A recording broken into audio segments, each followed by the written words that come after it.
From the headquarters of Telesur English in Quito, Ecuador, this is From the South, and I am Sonia Gray.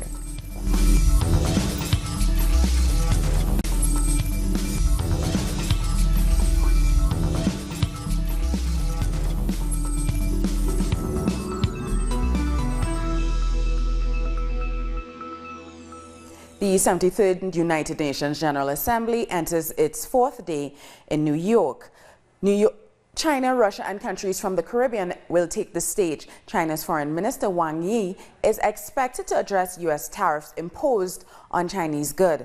Next in line for the general debate will be the Russian Foreign Secretary Sergei Lavrov, who's expected to speak about the war in Syria. And from the Caribbean, Antigua and Barbuda and Barbados will address the General Assembly.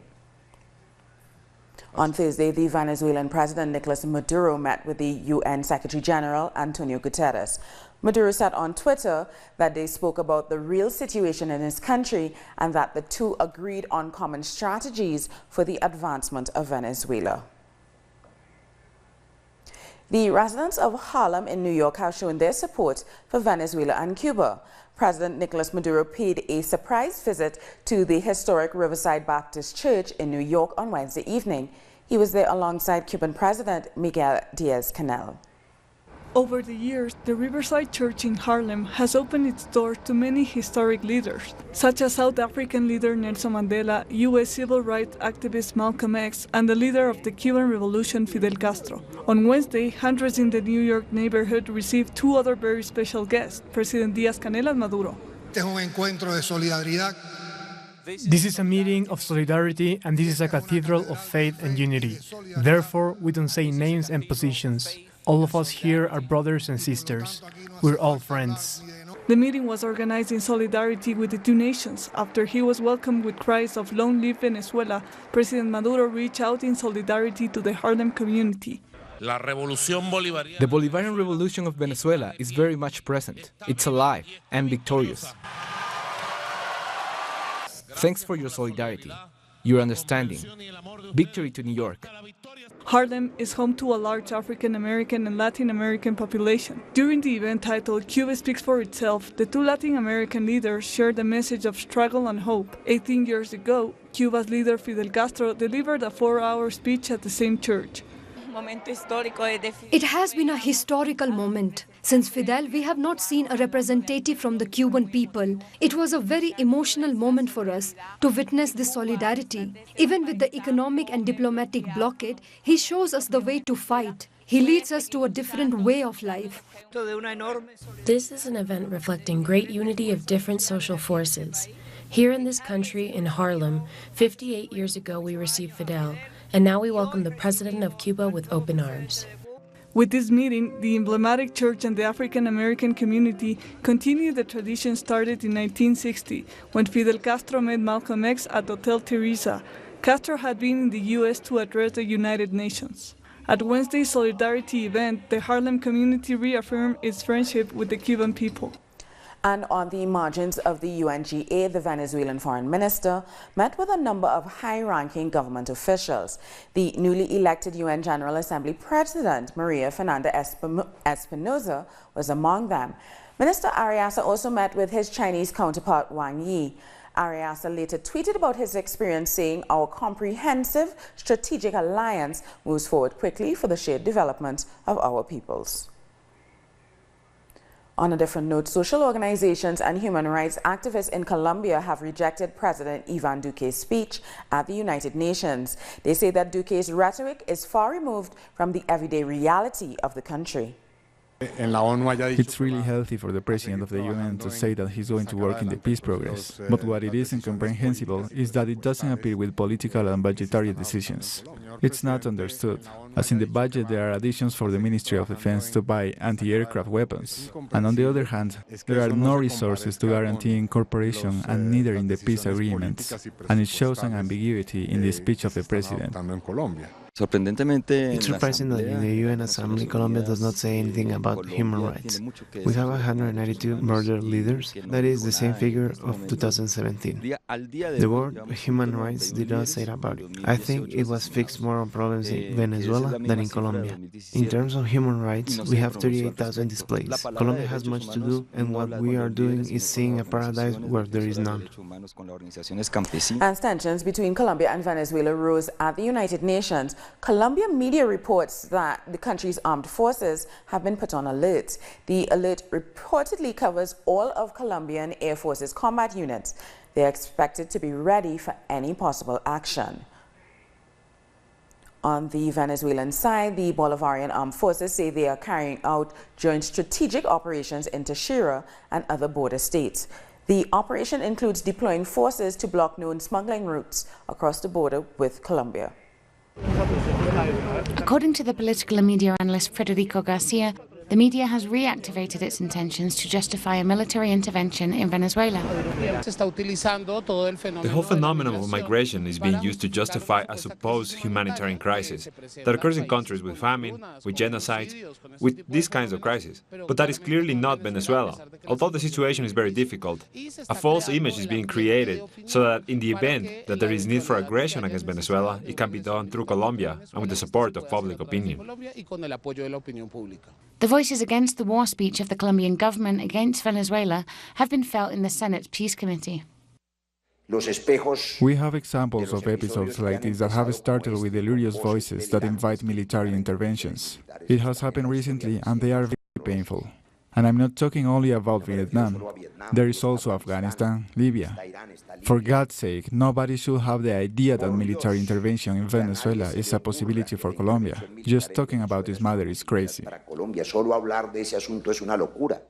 Now the scenario is South America. Under a false humanitarian crisis, the United States intends to convince the world that Venezuela must be intervened in militarily. The true objective is its natural wealth. Sin duda alguna, a Estados Unidos le interesa controlar, digamos... Without a doubt, the United States is interested in controlling the most important oil foundation in the hemisphere, and the second most important one in terms of gas. The awful stories in Iraq, Afghanistan, and Libya give us a clue of why it's so risky to talk about this possibility. Un poco luces sobre por qué es tan riesgoso que se empiece a contemplar esta posibilidad. According to experts, President Duque has to take a concrete political stance on Venezuela and not let his officials speak for him. Activists from Venezuela's United Socialist Party have been marching in support of President Maduro's speech at the United Nations. Demonstrators said they wanted to show the world that Venezuela is resisting. They called for an end to sanctions and the other financial attacks on their country.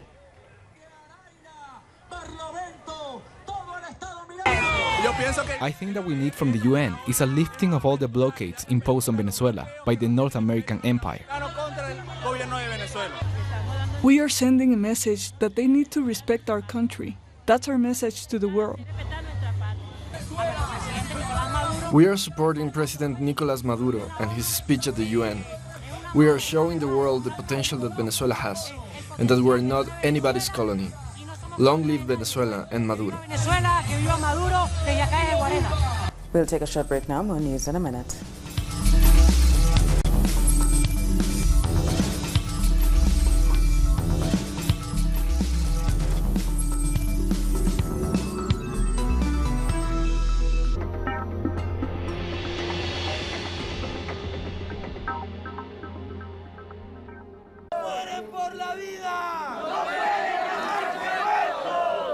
Queremos verdad, reparación integral, pero sobre todo justicia, pero justicia social.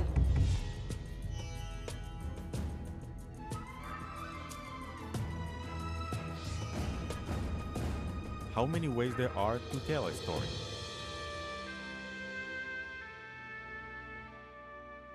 The different perspectives of our nations are on Telesur documentaries. Sundays, only on Telesur. The ruling world order has always subjugated the masses. But who are the actors behind every move? What are their real interests? We analyze every move on Critical Move. Weekdays, only on Telesur.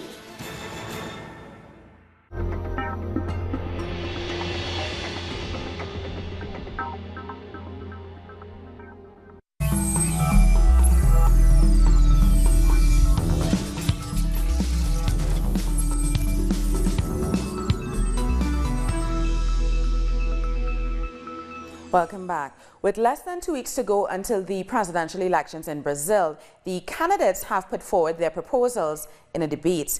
This is the second debate that the far-right candidate, Jair Bolsonaro, did not participate in. He's been hospitalized after being stabbed at a campaign rally earlier this month. Proposals for solving the economic crisis and creating jobs dominated the 2-hour discussion. Brazilians, it is a pleasure to be here in this debate. I would like to say that my government will be set up under the principle of creating opportunities, and opportunities are created by increasing the job offer and access to education. We are going to get out of the crisis, because having these opportunities, the person has a path ahead, and we prove that this is possible. Over 12 years of democratic responsibility, in which the outcome of the ballot box was respected, we generated 20 million of jobs. The victims of environmental damage caused by Chevron's oil operations in the Ecuadorian Amazon protested in the capital, Quito, on Thursday. Dozens of protesters, mostly from indigenous communities, gathered outside the Attorney General's office.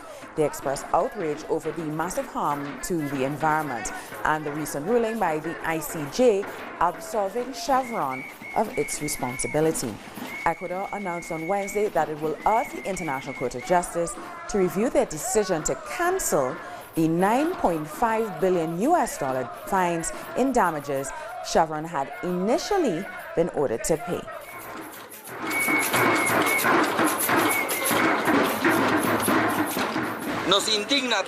We, all the Amazonians, are outraged to see that the Ecuadorian state and the Attorney General of the state want, rather than protecting the interests of the Amazonians, they want to protect the commercial interests of states, of Chevron. The Central Workers Union of Uruguay held a partial strike in defense of salaries in collective bargaining. Our correspondent, Mateo Grie, has more information from Montevideo. The Uruguayan Workers' Federation summoned a strike which was carried out with thousands of workers taking to the streets of Montevideo. The largest concentration was at 10 a.m. The march congregated at the Ministry of Economic Affairs and headed toward the Chamber of Commerce, where the day's main event was held. The main causes of the widespread content have been the failure of the negotiations with the government and private industries for wage improvement. Despite the economic growth of Uruguay in recent years, companies are refusing to increase wages. In addition, one of the companies involved in the meeting, called Agro Trade Union, has refused to continue participating in the meetings. In addition, other petitions have been made during these demonstrations, such as the law to include transgender people and work inclusion for people with disabilities. We thank Mateo for that report. Workers have begun work replacing an existing pedestrian fence on the U.S.-Mexico border dividing El Paso and Ciudad Juarez with a new steel wall. According to U.S. Customs and Border Protection, 4 miles of fencing will be replaced with an 18-foot high steel bollard wall. The project is slated to be completed in April 2019. Thousands of people have taken to the streets to protest against water privatization in the capital of El Salvador. They're demanding that the Legislative Assembly reject a bill that would privatize water. Protesters stand by their declaration that access to water is a human right. Gathered in Plaza Barrios in San Salvador, thousands of people joined the signature collection campaign. They'll deliver them to the deputies of the National Assembly. They're demanding compliance with the second constitutional amendment that protects access to water as a human right. The Salvadorian people are tired of the lack of commitment around water legislation. As you know, our country is suffering a grave environmental crisis, a water crisis. After 2 months without discussing the water bill in the Congress for Environmental and Climate Change, protesters are calling out members of parliament for ignoring the scientific research coming from the country's universities. The paper hasn't been studied because we talked with some members of the commission and they aren't informed. We presented a study that compares water laws in various countries and we found that there are common perspectives in almost all Latin American countries, that water is a fundamental right. More than 200 signatures were taken to the parliament. They say that this is the first stage of many collections and rallies to prevent water privatization. People are participating actively in this country's democracy, and that's important. It's important to state that the church is also joining the street protests because there's just no other way to establish dialogue with the business groups in El Salvador. To approve the water law means that the state would manage the majority of water resources and not the private sector. This would be a permanent fight for the people for the right to access to water. And in Nicaragua, as peace has slowly returned, some are still trying to destabilize the country.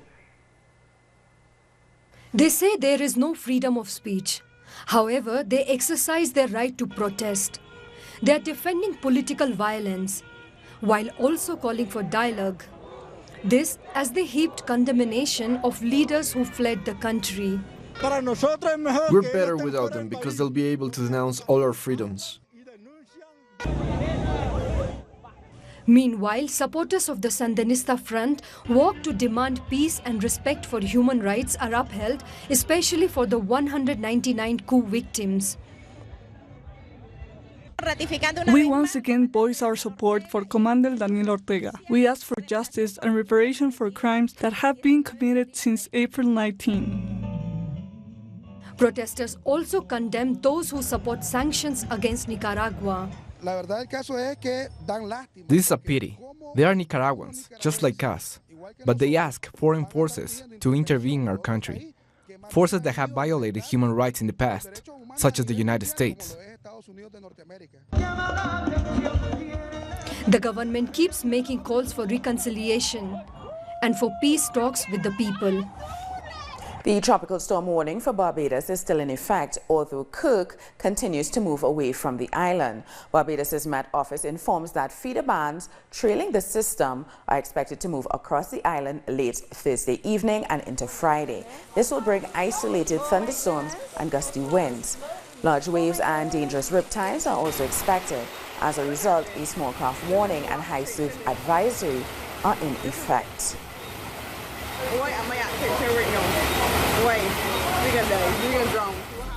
We'll take a short break now, but World News is next.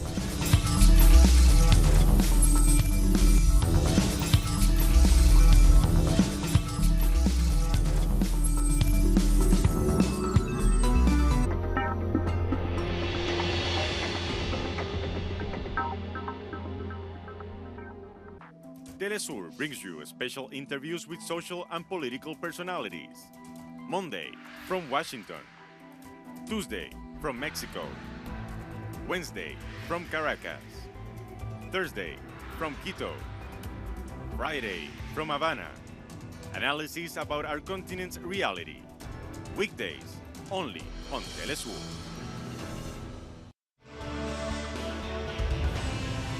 In a world infested by inequalities, abuse of power, and injustice, the American journalist Abby Martin covers the struggle for fundamental rights worldwide, deep into the search of files which uncover the empire's strategies, through our screen and web platform in English. The Empire Files with Abby Martin.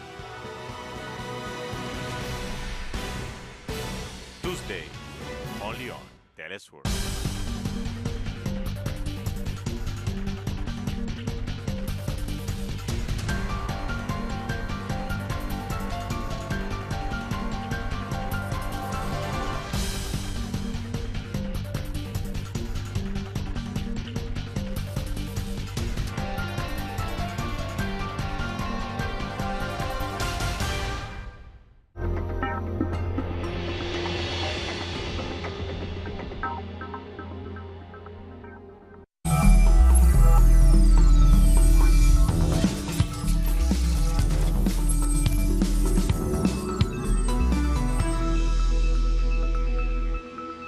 Welcome back.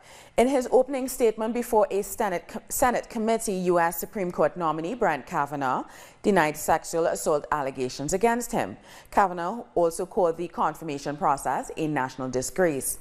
Dr. Christine Blasey Ford has accused Kavanaugh of sexually assaulting her at a party more than 30 years ago. Kavanaugh, who called himself the victim of a calculated and orchestrated political hit, maintained his innocence. I drank beer with my friends. Almost everyone did. Sometimes I had too many beers. Sometimes others did. I liked beer. I still like beer. But I did not drink beer to the point of blacking out, and I never sexually assaulted anyone. Earlier, Dr. Christine Blasey Ford testified before the committee. She said Kavanaugh's laughter during the alleged assault left an indelible memory. Indelible in the hippocampus is the laughter, the uproarious laughter between the two, and they're having fun at my expense. You've never forgotten that laughter. You've never forgotten them laughing at you. They were laughing with each other. And you were the object of the laughter? I was, underneath one of them while the two laughed. Two friends having a really good time with one another. Speaking to the United Nations General Assembly after the G77 meeting, Palestinian President Mahmoud Abbas highlighted the aggressions by Israeli forces against the Palestinian people. I was also instructed to approach international courts, including the International Criminal Court, the ICC,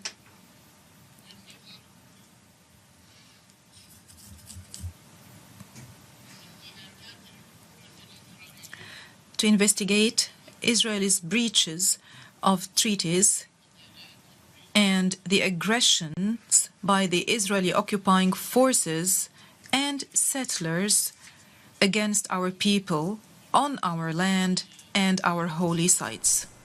In Syria, the two-day bus trip from Damascus to Aleppo has been shortened to just 8 hours, thanks to recent victories by the Syrian army. Traffic of goods and people in government-held areas has slowly returned to normalcy.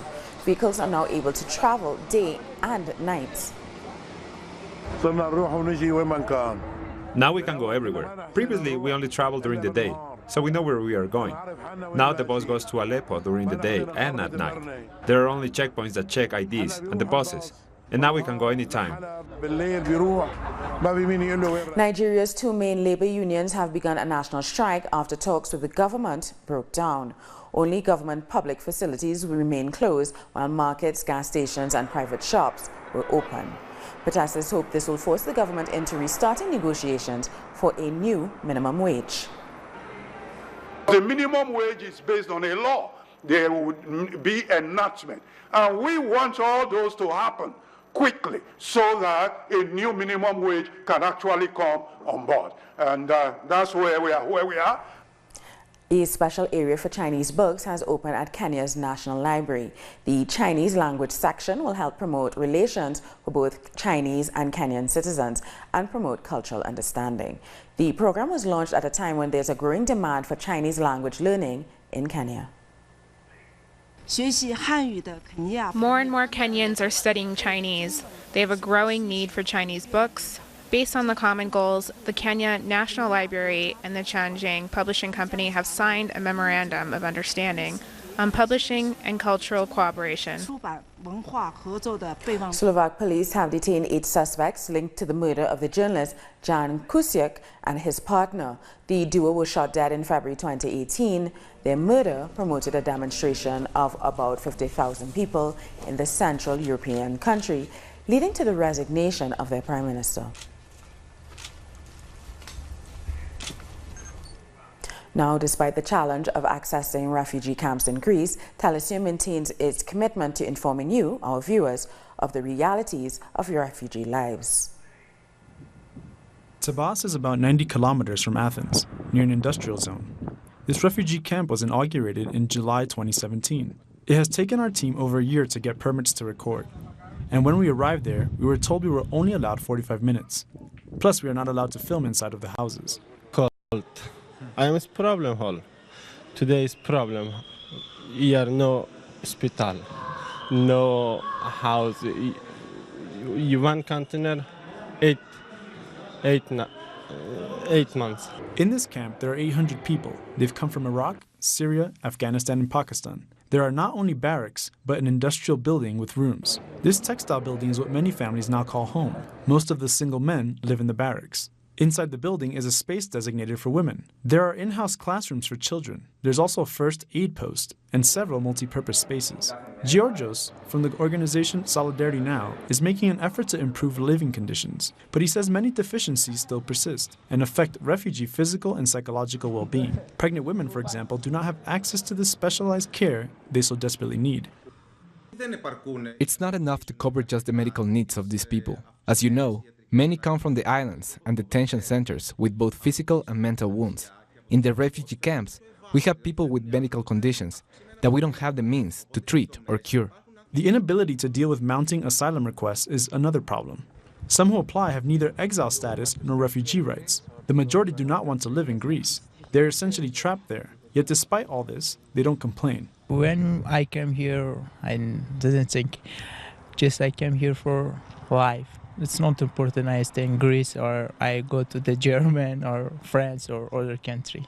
The important thing for me, I stay freedom life. I needed to freedom, education, everything. While our visit eventually comes to an end, we leave feeling that tight restrictions have prevented us from peeling back the layers as we so wanted to. Despite the obstacles, we assure that we will continue to explore what happens in the 55 refugee camps in Greece and tell the powerful stories of those who live in these spaces. We've come to the end of this news brief. For these and many other stories, you can find them on our website at telesyourtv.net/English. And join us on social media, Facebook, Twitter, and Instagram. For Telesur English, I'm Suni Gray. Thank you for watching.